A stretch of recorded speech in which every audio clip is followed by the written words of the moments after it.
ہم دونوں ایک لمحے کے لیے حیرت زدہ ہو کر اس کو تکنے لگے اور وہ بھی ہمیں گھورتی رہی۔ دفعتاً وہ اپنی جگہ سے ایک چیخ مار کے اٹھی اور ہماری جانب بڑھی، اور پھر میں نے دیکھا کہ اس کے سیاہ ناخن بھی ریچھ کے ناخنوں کی طرح بڑھے ہوئے تھے۔ آقا یہ چڑیل ہے، شائقہ دہشت زدہ ہو کر چلایا اور وہیں غش کھا کر گر پڑا۔ بدحواسی میں مجھے کچھ نہ سوجا تو رائفل کا کندھا اس چڑیل کے سر پر دے مارا اور وہ لڑکھنیاں کھاتی ہوئی کسی گہری کھائی میں گر کر ختم ہو گئی۔ میری زندگی کا یہ ناقابل فراموش حادثہ اتنی جلدی رونما ہوا کہ میں کچھ سوچ ہی نہیں سکا کہ کیا واقعہ پیش آیا ہے۔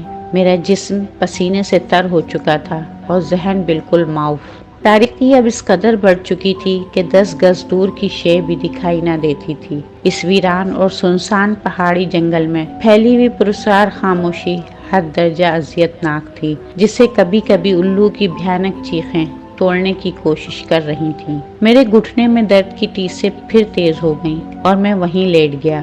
مجھے اب اپنی موت کا یقین ہو چکا تھا۔ تھوڑی دیر میں جب میری طبیعت سنبھلی اور ہوش و حواس اپنی جگہ پر واپس آنے لگے تو میں نے گرد و پیش کا جائزہ لینے کی کوشش کی۔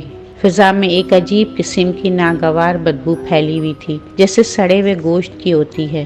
اس بوڑھی چڑیل کا چہرہ میری نظروں کے آگے بار بار رقص کر رہا تھا۔ میں سوچنے لگا کہ کیا میں نے کوئی ڈراؤنا خواب دیکھا ہے، مگر نہیں، یہ خواب نہیں بلکہ حقیقت تھی۔ آگ کا الاؤ جو اس چڑیل نے روشن کیا تھا اب پوری طرح جل رہا تھا۔ میں نے بدنصیب شائقہ کو اٹھایا اور لے جا کر اسے جھونپڑی کے ایک طرف ڈال دیا اور الاؤ کی روشنی میں جھونپڑی کا جائزہ لینے لگا۔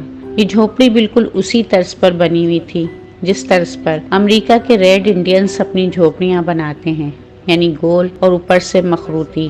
میں نے محسوس کیا کہ جھونپڑی کے کونے اور گوشوں میں سے سڑے ہوئے گوشت کی بسانگ اٹھ رہی ہے۔ ایک جانب پرانے کپڑوں کی دھجیاں اور مٹی کے برتن بھی دکھائی دیے۔ جلتے ہوئے الاؤ کی روشنی جھونپڑی کے اندر پہنچ تو رہی تھی، مگر اس قدر مدھم تھی کہ میں پوری طرح اندرونی حصہ نہ دیکھ سکتا تھا۔ میں نے ٹارچ نکالی اور اسے روشن کیا۔ جو ہی روشنی کا یہ مختصر مگر تیز دائرہ ٹارچ سے خارج ہوا اور میری نگاہ جھونپڑی کے بائیں گوشے میں گئی تو فرتے خوف سے میرا جسم لرز گیا اور ایک لمحے کے لیے مجھے یوں معلوم ہوا کہ جیسے خون میری رگوں میں سرد ہو کر جم رہا ہے۔ انسانی ہڈیوں، کھوپڑیوں اور گوشت کے بڑے بڑے لوتھڑوں کا ایک اونچا ڈھیر تھا جو مجھے دکھائی دیا، اور وہ ناقابل برداشت بدبو اسی ڈھیر میں سے اٹھ رہی تھی۔ میں نے چاہا کہ وہاں سے نکل بھاگوں، مگر میرے پیروں میں جیسے جان ہی نہیں تھی۔ اپنی قوت ارادی جمع کر کے میں جھونپڑی سے باہر نکلا۔ اب یہاں ٹھہرنا جان بوجھ کر موت کو دعوت دینے کے مترادف تھا۔ خدا معلوم یہ کیا بلا تھی جو انسانوں کو کھایا کرتی تھی، اور یہ خیال مجھے بار بار آیا کہ شاید ایسی ہی آدم خور چڑیلیں قریب ہی کہیں موجود نہ ہوں۔ ابھی میں اسی کیفیت میں گم تھا کہ دور جنگل کی بیکراں اور پر ہول تاریکی میں شیروں کے دھاڑنے کی آوازیں آئیں۔ ان کی آوازوں نے رہے سہے ہوش بھی اڑا دیے۔ میری چھٹی حس ایسے موقعوں پر اچھی طرح بیدار ہو جایا کرتی ہے۔ چنانچہ اضطراب اور بے چینی کی ایک زبردست لہر یکلخت میرے اعصاب میں دوڑنے لگی۔ مجھے یوں محسوس ہو رہا تھا کہ اب کسی بھی لمحے کوئی نامعلوم خطرہ نازل ہونے والا ہے۔ دفعتاً میں نے پہاڑ کے دامن میں ایک ہلکی سی آہٹ سنی، جیسے کوئی درندہ اپنے پنجے سے زمین خرچتا ہوا آگے بڑھ رہا ہے۔ یہ آواز لمحہ بہ لمحہ میرے قریب آ رہی تھی۔ میں نے آنکھیں پھاڑ پھاڑ کر دیکھنے کی کوشش کی، مگر کچھ نظر نہ آیا۔ دہشت سے میرے جسم کے رونگٹے کھڑے ہو گئے۔ رائفل میرے دائیں ہاتھ میں تھی اور یہی میرا آخری سہارا تھا جسے میں خطرے کے وقت استعمال کر سکتا تھا۔ میں جھونپڑی سے باہر نکلا تو الاؤ سے تھوڑے فاصلے پر شائقہ کا بے ہوش جسم پڑا دکھائی دیا۔ خدا معلوم وہ مر چکا تھا یا نہیں، ابھی اس میں کوئی زندگی کی رمق باقی تھی یا نہیں، یہ میں کبھی نہ جان سکوں گا، کیونکہ چند ہی لمحوں بعد جو منظر میں نے اپنی آنکھوں سے دیکھا وہ مجھے خوف سے پاگل کر دینے کے لیے کافی تھا۔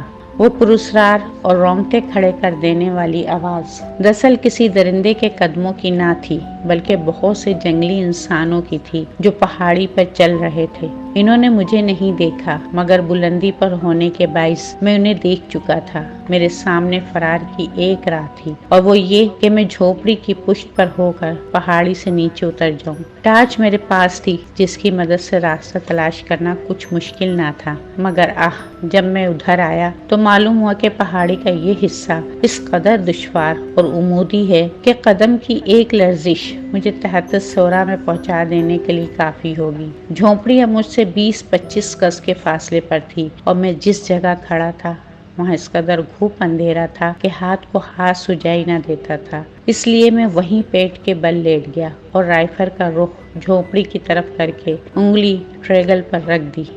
سوکھی شاخوں کا جلتا ہوا الاؤ اب بجھنے کے قریب تھا اور اس کی مدھم روشنی میں شائقہ کا بے ہوش جسم صاف دکھائی دے رہا تھا۔ اتنے میں وہ وحشی اوپر چڑھائے۔ وہ تعداد میں 5 تھے۔ بالوں سے ان کا سارا جسم ڈھکا ہوا تھا۔ داڑھی، مونچھ اور سر کے بال اس طرح آپس میں مل گئے تھے کہ سوائے آنکھوں کے چہرے کا کوئی حصہ دکھائی نہ دیتا تھا۔ وہ بالکل ایک قد آور ریچھ کی مانند تھے اور حقیقت یہ ہے اگر میں انہیں دونوں پیروں کے سہارے چلتے نہ دیکھتا تو انہیں ضرور ریچھ ہی کی نسل کا کوئی درندہ سمجھ لینے پر مجبور ہو جاتا۔ شاید وہ اس بوڑھی چڑیل کی تلاش میں یہاں آئے تھے جو انہی کے قبیلے سے تعلق رکھتی تھی، مگر وہ انہیں کہیں نظر نہ آئی۔ شائقہ کو انہوں نے اب تک نہیں دیکھا تھا۔ پہلے میرے جی میں آئے کہ رائفل سے اندھا دھند فائر کر کے ان خون آشام موذیوں کا ہمیشہ کے لیے قصہ پاک کر دوں، لیکن اس خدشے سے رک گیا کہ اگر میرا نشانہ خطا ہو گیا اور ان جنگلیوں کو میری موجودگی کا پتہ چل گیا تو ان کے منہ کا لقمہ بننے سے مجھے کوئی معجزہ ہی بچا سکے گا۔ دفعتاً انسانی شکلوں کے ان درندوں کے منہ سے بھیانک چیخیں نکلی اور میرا کلیجہ لرز گیا۔ انہوں نے شائقہ کو وہاں پڑا ہوا دیکھ لیا تھا اور اب خوشی سے چلا رہے تھے۔ وہ خون خوار بھیڑیوں کی طرح اس بدنصیب سپاہی کی طرف جھپٹے اور جونکوں کی مانند اس سے چمٹ گئے، شاید اس کا خون پی رہے تھے۔ پھر میں نے دیکھا کہ کسی ہتھیار کے ذریعے انہوں نے لاش کے ٹکڑے ٹکڑے کیے اور جلدی جلدی کچا گوشت چبانے لگے۔ یہ منظر اس قدر دہشت انگیز تھا کہ میرا بدن برف کی مانند سرد پڑ گیا۔ میری آنکھوں کے آگے پہلے شرارے ناچنے لگے اور پھر میں جیسے تاریکی کے اتھاہ سمندر میں ڈوب گیا۔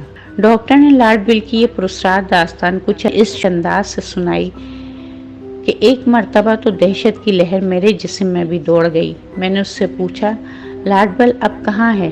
اس نے بتایا لارڈ بل کی جان تو بچ گئی لیکن اس حادثے نے اس کا ذہنی توازن درہم برہم کر دیا تھا۔ بعض اوقات وہ راتوں کو سوتے سوتے چونک کر چیخنے لگا تھا۔ بعد ازاں اسے جبری رخصت پر اپنے وطن واپس بھیج دیا گیا اور اب مجھے کچھ علم نہیں کہ وہ زندہ ہے یا مر گیا۔ جب میں نے ڈاکٹر سے اپنے اس شبے کا اظہار کیا کہ کیا ہمیں لارڈ بل کی روایت پر یقین کر لینا چاہیے تو وہ کہنے لگا، مجھے اس حادثے کی صداقت پر اس طرح یقین ہے جیسے کل سورج مشرق سے طلوع ہوگا۔ وہ جھوٹ اور گپ بازی کا عادی نہیں تھا اور اس نے مجھے بعد میں کئی مرتبہ وہاں لے جا کر نہ صرف وہ جھوپڑی دکھائی بلکہ انسانوں کی ہڈیاں اور کھوپڑیاں بھی دکھائی تھیں جو یقیناً اب بھی وہاں موجود ہوں گی۔ اس رات میں آرام سے نہ سو سکا اور سونے کا سوال کیا تھا، مجھے نیند ہی نہیں آ رہی تھی۔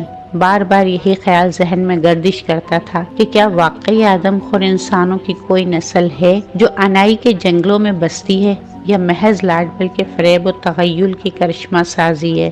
انسانی فطرت میں تجسس کا جو مادہ فطرت نے رکھ دیا ہے اسے چین سے بیٹھنے نہیں دیتا۔ میں نے دل میں تہیہ کر لیا، خواہ کچھ بھی ہو میں خود اس معاملے کی تحقیق کروں گا۔ صبح جب میں نے ڈاکٹر کے سامنے اپنا ارادہ ظاہر کیا تو اس نے کانوں پر ہاتھ رکھے اور صاف جواب دے دیا کہ وہ اس خطرناک ترین مہم میں میرا ساتھ دینے کی حماقت کرنے کا ارادہ نہیں رکھتا، بلکہ اس نے مجھے بھی سمجھانے اور اس ارادے سے باز رکھنے کی کوشش کی، مگر میرے سر پر تو قضا کھیل رہی تھی۔ میں نے ایک نہ سنی اور اب مجھے تسلیم کرنے میں کوئی شرم محسوس نہیں ہوتی کہ اگر میں ڈاکٹر کی نصیحت مان کر اپنا ارادہ ترک کر دیتا تو وہ اذیت ناک حادثہ پیش نہ آتا۔ جس کی بدولت میری زندگی اب مردوں سے بدتر ہو چکی ہے۔ کئی مرتبہ اس جان کنی سے تنگ آ کر خودکشی کا ارادہ کر چکا ہوں، مگر موت نہیں آتی۔ میری زندگی کے تجربات میں سے یہ وہ تجربہ ہے جسے میں شاید مرنے کے بعد بھی یاد رکھوں گا۔ آج بھی تنہائی کے وحشت انگیز لمحات میں جب میں چشم تصور سے ان حالات کا جائزہ لیتا ہوں جن سے مجھے دوچار ہونا پڑا، تو یقین کیجئے کہ اپنے ہوش و حواس پر شک گزرنے لگتا ہے کہ کیا واقعی ایسا ممکن ہے؟